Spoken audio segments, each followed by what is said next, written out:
மகிழ்ச்சியின் சத்தம் வழங்கும் அனுதின தேவமன்னா. Voice of Joy presents Daily Manna by Reverend A. Benedict. Praise the Lord. God loves you so much. இன்றைய தேவ மன்னாவாக யோபுவின் புத்தகம் 1ஆம் அதிகாரம் 8ஆம் வசனம். கர்த்தர் சாத்தானை நோக்கி, என் தாசனாகிய யோபின் மேல் கவனம் வைத்தாயோ? அவன் உத்தமனும் சன்மார்க்கனும் தேவனுக்கு பயந்து பொல்லாப்புக்கு விலகிறவனுமாகிய அவனைப் போல பூமியில் ஒருவனும் இல்லை என்றார். இன்றைய தேவ மன்னாவனுடைய தலைப்பு தேவனிடத்தில் நற்சாட்சி பெற்ற யோபு. இந்த வார்த்தையை தியானிக்கும் போது ஒரு பாடலுடைய ஒரு சரணத்தை ஆண்டவர் எனக்கு நினைவுபடுத்தினார். பாடலை நான் பாடும்போது என்னோடு நீங்களும் சேர்ந்து பாடுங்களே. சாத்தானும் சோதித்திட தேவ உத்தரவுடன் வருவார். சாத்தானும் சோதித்திட தேவ உத்தரவுடன் வருவார். ஆனால் இயேசு கைவிடார், தானாய் வந்து ரட்சிப்பார். ஆனால் இயேசு கைவிடார், தானாய் வந்து ரட்சிப்பார். அந்த நல்ல இயேசு எந்தன் சொந்தமானாரே, அந்த நல்ல இயேசு எந்தன் சொந்தமானாரே. சந்தோஷம் பொங்குதே, சந்தோஷம் பொங்குதே, சந்தோஷம் என்னில் பொங்குதே.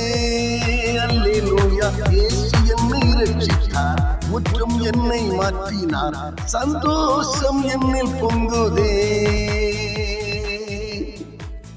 ஆமென். அன்பான தேவச்சனமே, சாத்தானும் சோதித்திட தேவ உத்தரவுடன் வருவான். ஆனாலும் ஆண்டவர் அவனுடைய திராணிக்கு மேலாக சோதிக்கப்பட ஒருபோதும் இடம் கொடுப்பதே இல்லை. ஆண்டவர் சோதிப்பதாக இருந்தாலும், சாத்தானுக்கு சோதிக்க இடம் கொடுப்பதாக இருந்தாலும், அவரவருடைய திராணியை குறித்து ஆண்டவர் அறிந்திருந்தார். அதற்கு மேலாக சோதிக்கப்படுவதற்கு இடம் கொடுப்பதே இல்லை. இந்த யோபுவுக்கு இடம் கொடுத்தார். அவனுடைய ஆஸ்தியை எடுத்து போடுவதற்கு, அவனுடைய குழந்தைகள் எல்லாம் மறிப்பதற்கு, அவனுடைய சரீரத்திலே கொப்பளங்களால் அவன் வருத்தப்படுவதற்கு எல்லாம் இடம் கொடுத்தார். ஆனால் அவன் அவனுடைய ஜீவனை மாத்திரம் அவன் எடுப்பதற்கு அதிகாரம் கொடுக்கவில்லை. என்னை கேட்கிற அருமையான தேவச்சனமே, யோபுவிற்கு ஆண்டவர் இடம் கொடுத்தாலும் அந்த யோபு சாட்சியை விட்டு அவன் விலகவே இல்லை. அவன் அவனுடைய பிரதிஷ்டையை விட்டு அவன் மாறவே இல்லை. அவனுடைய பரிசுத்தத்தை, அவனுடைய தெய்வ பயத்தை, அவன் ஆண்டவரோடு கொண்டிருந்ததான அந்த அன்பை கடைசி வரைக்கும் விட்டுவிடவே இல்லை. ஒரு வார்த்தையிலே சொல்லுகிறதை நாம் பார்க்கிறோம். யோபு 13ஆம் அதிகாரத்திலே 15ஆம் வசனத்திலே பார்க்கும் பொழுது, அவர் என்னை கொன்று போட்டாலும் நான் அவர் மேல் நம்பிக்கையாக இருப்பேன், ஆனாலும் என்னுடைய வழியை அவருக்கு முன்பாக நான் உபகாரம் பண்ணுவேன் என்று சொல்லுகிறான். அடித்தரமாய் பேசுகிறான். பாருங்கள் பிரியமானவர்களே, அவனுக்கு அன்பான தேவச்சனமே, சாட்சியின் ஜீவியம் நமக்கு மிகவும் அவசியமாக இருக்கிறது. மிக முக்கியமான ஒரு சாட்சி தான் ஆண்டவரால் வழங்கப்படுகிற மெய் சாட்சி. அந்த சாட்சி யோபு பக்தன் பெற்றிருந்தான், கொர்நேலியு பெற்றிருந்தான், தானியேல் பெற்றிருந்தான், தாவீது பெற்றிருந்தான், அநேக தேவதாசர்கள் பெற்றிருந்தார்கள். நம்மை கேட்கிற அருமையான தேவச்சனமே, திராணிக்கு மேலாக அவர் யாரையுமே சோதிக்க இடம் கொடுப்பதே இல்லை. யோபுவை சோதித்தவர் பேதுருவை சோதிக்க இடம் கொடுக்கவில்லை என்று வேதம் சொல்லுகிறது. லூக்கா 22ஆம் அதிகாரத்திலே இரண்டாம் வசனத்திலே நீங்கள் வாசித்து பார்ப்பீர்கள் என்று சொன்னார்.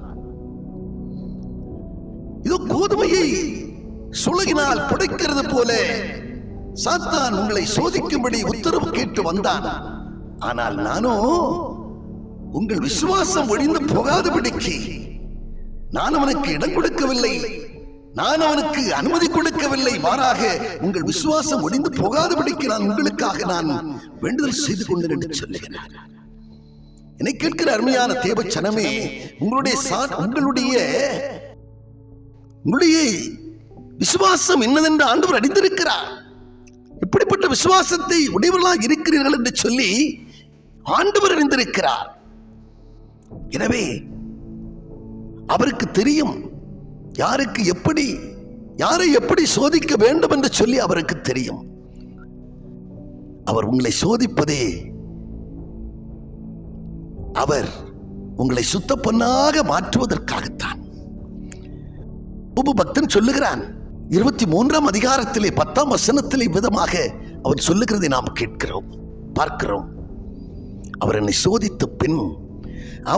சோதித்த பின் நான் சுத்த பொன்னாக விளங்குவேன் என்று சொல்லுகிறார்.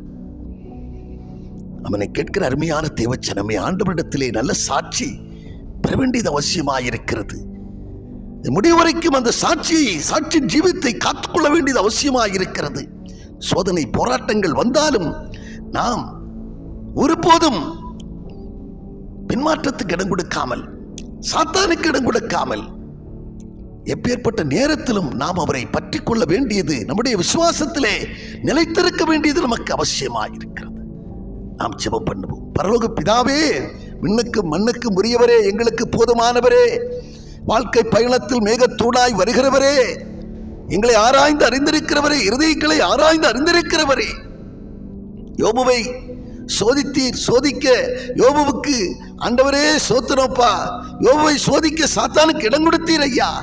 ஆனாலும் ஆண்டவரே, பேதுருவை சோதிக்க இடம் கொடுக்கவில்லை. நம்முடைய பக்தர்கள் ஆண்டவரே, யாரெல்லாம் உம்மிடத்திலே வைராக்கியமாக இருக்கிறார்கள், யாரெல்லாம் விசுவாசத்திலே தேறினவர்களாக இருக்கிறார்கள், யாரெல்லாம் விசுவாசத்திலே கொன்னினவர்களாக இருக்கிறார்கள், அனைத்தையும் நீர் அறிந்திருக்கிறீர் அப்பா.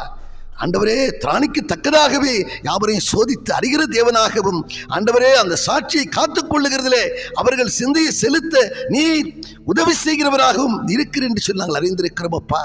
அப்படிப்பட்ட ஆண்டவரே சோத்திரப்பா, ஆண்டவரே, பாக்கியத்தை எங்களுக்கு தருவீராக.